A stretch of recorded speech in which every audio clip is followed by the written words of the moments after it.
So you are welcome again to tabbytalks.com. Today we are going to look at how we can format the values in Microsoft Excel. So we have sample values that we're going to deal with. So when we are talking about formatting, we shall focus on the Home tab, one of the tabs in the ribbon. Yeah, so when you open the Home tab, you get around 3 groups. We're going to look at the clipboard, the font, and then the alignment. So as you see here in one of the group, which is the clipboard, we have around tools like cut, copy, format, painter, and paste. So we're going to see how we can use these 4 tools to perform different formatting in Microsoft Excel. So here, first of all, I have these values like I have values for mathematics. So I'm going to cut these values from here, and then I'll go ahead and paste it somewhere here. So I'm going to highlight them. That is highlighting from the base value, that's including the header. So I'll go ahead and click on cut, and then you see this will be highlighted. Then I go and select one of the cells that I want to paste this. I'm going to select this cell, or this the first initial cell. Then from there, the paste button will be active.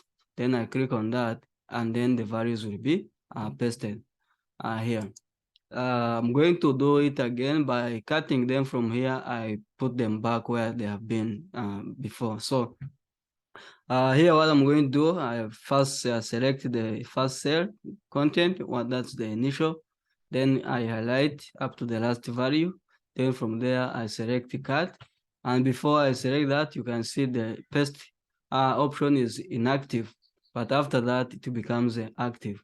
So I click on cut, then you can now see paste is becomes active. Then I will select the initial cell where I want to paste the values in that column. Then from there, after selecting that, I go ahead and click on paste, and then the values will be pasted in that. So what about copying? The difference between cut and copy is that when you cut a value, it does not remain in the original, or it takes each and everything. But copying takes just a copy of the value and leaves the original. So in this case, when I copy this and I copy this, then I come and I paste it here, then it means I will have the same value which is similar to this, but then the original remains. So I can still copy and can still paste it here again. I can paste it here again. So you can copy one value or one item into several copies and still remain the original, remain with the original. So the other thing is about the format painter. In this format painter, I'm going to still use this. And in this case, I'm going to highlight this. I'm going to format it with a theme color, say green. After that, then I will go ahead and select format painter. So what does the format painter do is that this one, it picks the property of the item we have selected. After picking this property, now one of the properties that the items or these values or these selected values, they're in green. So it will pick that property, then you come and paint it on any of these values that where you want. So I want to choose this column H. So I will come and do that. I highlight that until I reach there. So now you can see I have picked the property of this, and then I have go ahead and paint it on these values. So what if I have this and it is in color red? This is biology, it's in red. And then I want to pick this property, and then I have to format it. Format painter, use format painter to apply it here. So I will first select that value. Then I go to format painter, click on format painter, go and select the value I want, say mathematics here, and then I click there. So you can now see I've picked the property of this and then I've applied it here. The other option is that you can still expand this. You can still expand the clipboard and get more more values and more options that you can use. But for now, that's not what we want. For now, we're going to the other group of this home tab, which is the font. And to start with, we shall look at the font family and the font name and the font size. So in the font name, we have Calibri as the default. So right now, I can select all these headers, they're in Calibri, and then I can change them to Arial or Arial Black. So when I change them to Arial Black, you can see this is how they look like. And then I have the other thing that I want to do is that I can change the size of these values. For example, if I select this and I change the size, I can change the size to 16 or to 14. You can see now the size have increased when you compare to this one have increased the size. And then I change to bold. Bold is making something strong, make it bold. And then italic, I have to bend slightly, and then you have to underline. This underlines the word. You can choose the different types of underline. We have a single underline and double underline, so you can choose which type of underline you want.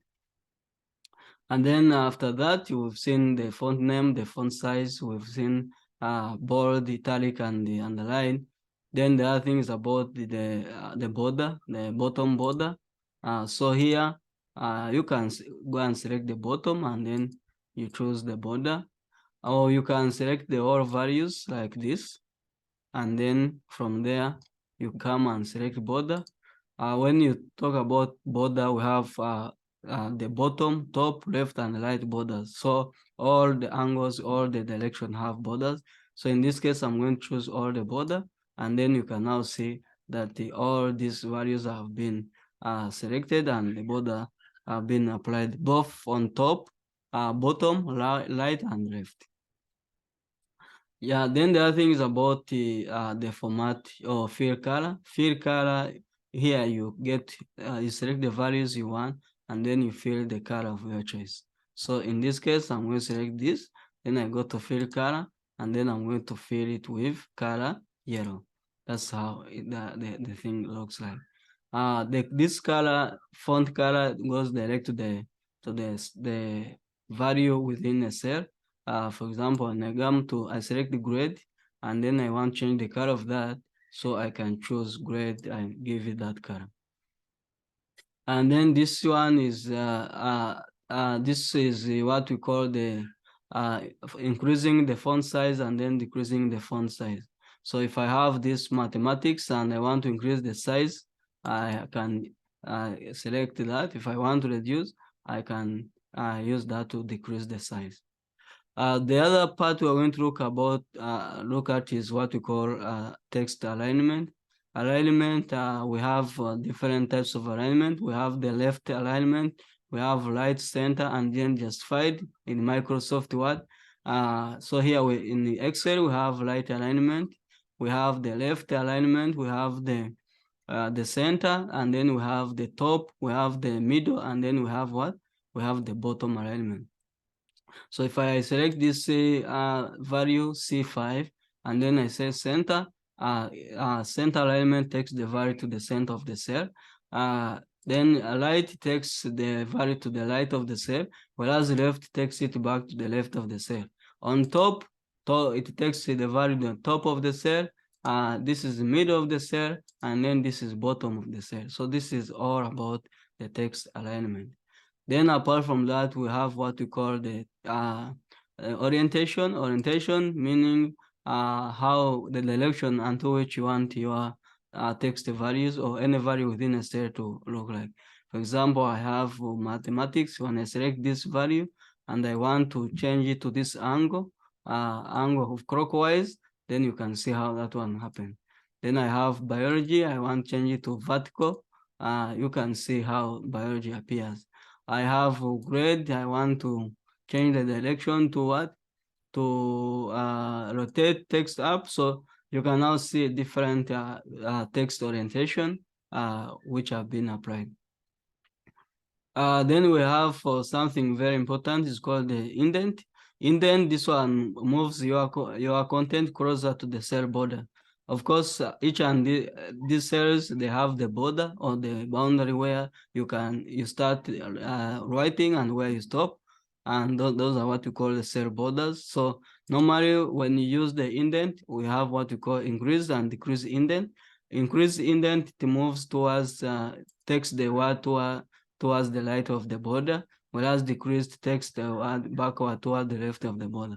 So when I select a cell C5 and then I select increase indent, this one, it takes the what? The value towards the border of what? Of the cell. Whereas decreased, it brings the value backward. So generally, this is how you can use different values.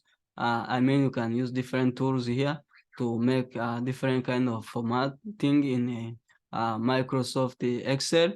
When you come to font and you want to expand the formatting tools, of course, we have other tools that you can get in this dialog window that pops up, and they go they you can go get numbers, alignment, font border, can do filling of, and then protection of what? Of these cells and other formatting tools. So otherwise, guys, for now, let's stop here so that you can go and practice what we have learned. In the next video, when we come, we shall look at the more formatting tools, and here we're going to look at the numbers, how we can use numbers in Microsoft Excel and under the Home tab. Then we shall also look at the different styles, that is conditional formatting, for table formatting, and then different ways we can handle cells in Microsoft Excel. Then we shall also look at how we can insert cells and delete cells, and how we can format content within a given cell. And then after, we shall also look at the different editing procedures, that is auto sum, filling, and clear. Then we shall finally finish with what we call sorting. This one sorting in ascending and descending order. And then we shall also look at how we can find certain values within Microsoft worksheet. So for now, let's stop here, go and try what we've done, and then we meet in the next video. And remember, guys, subscribe to our channel, tebitalks.com. That's the website. On YouTube, just go and type Tebi Talks, and then you will see our YouTube channel. Subscribe so that you can get all the videos as they appear. So thank you. Let's catch up in the next video.